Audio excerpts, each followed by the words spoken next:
we will consider basic concept for 1.3. If we write the statement in if then form, it is called conditional statement. For example, see, if I get good marks, then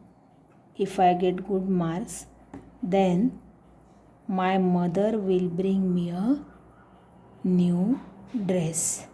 We write the statement in if then form. Now see next statement. The diagonals of a rectangle are congruent. We have to write this statement in conditional form. That means we have to write down this statement in if then form. Then what will be it becomes? If a quadrilateral is a rectangle, then its diagonals are congruent. See next statement. The opposite angles of a parallelogram are congruent. This is sign for parallelogram and this is for congruent. Third one, the opposite angles of a parallelogram are congruent. We have learned it in a 8th standard. What is the conditional statement of this? The given statement. We write this statement in if then form. If a quadrilateral is a parallelogram, then its opposite angles are congruent. That means we have written the given statement in if then form. Then it is called as a conditional statement. The part after if is called antecedent, or we may say it is a given. antecedent मुलांना तुम्ही लक्षात ठेवा न ठेवा, थोडा आपल्याला नंतर given हा शब्दच लक्षात ठेवावा लागणार आहे. The part after if is called antecedent and the part after then is called a consequent, or it is nothing but to prove. Now we will see the converse of the given statement. What is the converse of the given statement? If we interchange the part after if and then,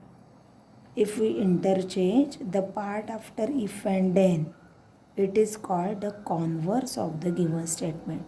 That means the part after if we write it after then, and the part after then we write it as after if. That means if we interchange the part after if and then it is called the converse of the given statement. Now we will see the converse of the given statement. See this first example. This is the conditional statement. We write down the converse of this statement. What is the conditional statement?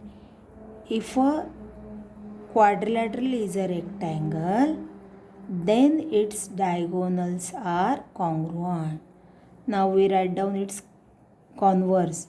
That means the part after then we write it after if, and the part after if we write down it after then.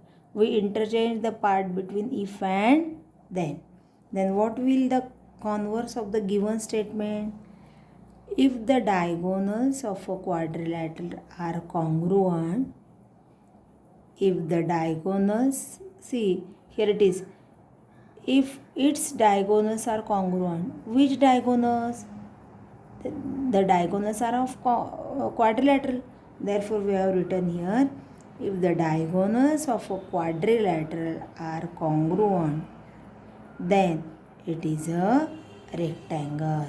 This is the converse of the first statement. Now see what is the second statement? Conditional statement. If a quadrilateral, this is sign for quadrilateral. If a quadrilateral is a parallelogram, then its opposite angles are congruent. Now we write down its converse. We will interchange the part between if and then.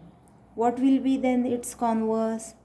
If the opposite angles are congruent means the opposite angles of a quadrilateral are congruent.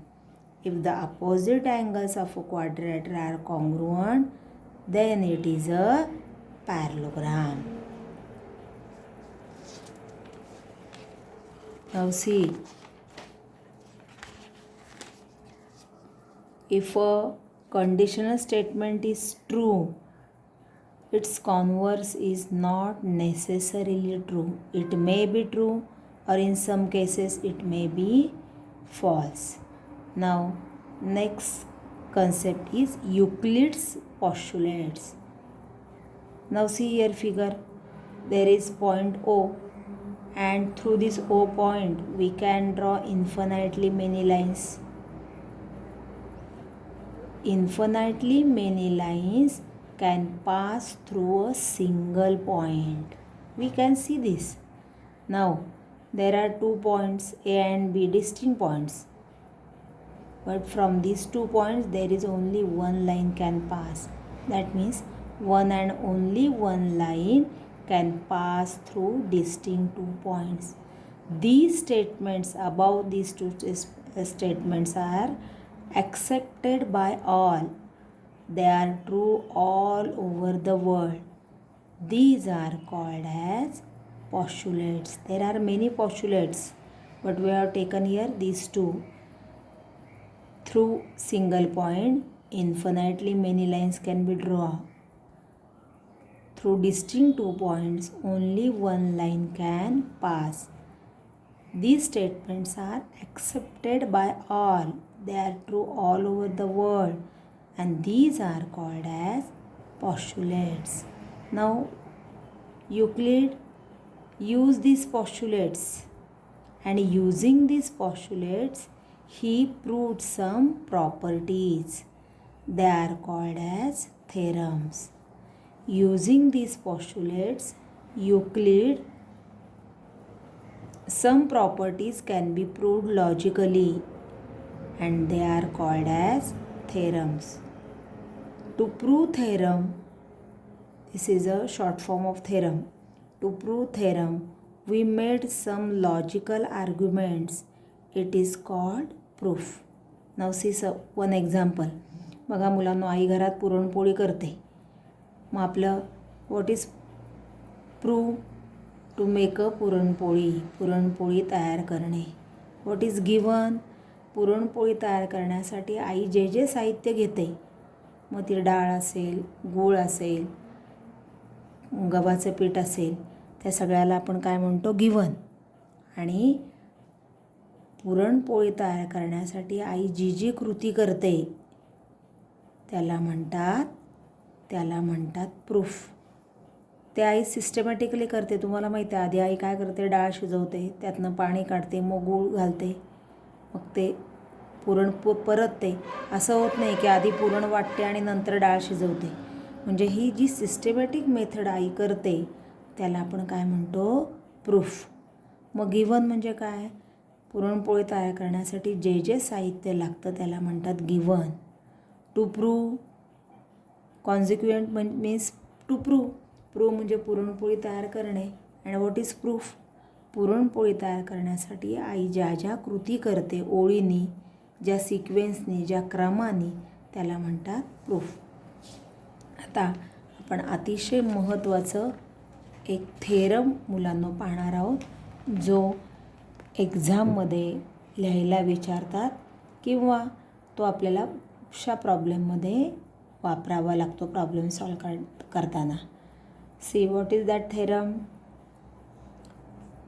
The opposite angles form by 2 intersecting lines are of equal measures.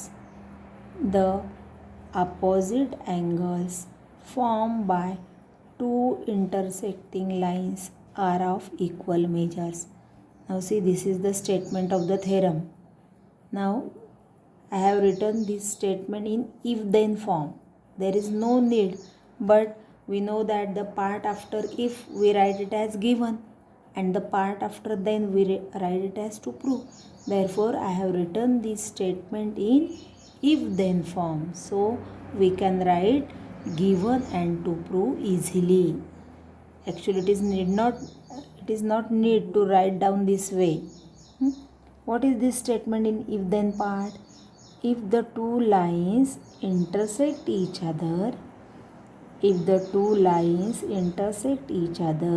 then the opposite angles formed by them are of equal measures. Now, the part after if is called antecedent, means given. The part after if is given. What is given part? The two lines intersect each other. Therefore, we have taken here these two lines, line AB and line CD. They intersect each other at point O. This part only we have write in given. See here, line AB and line CD intersect each other at point O.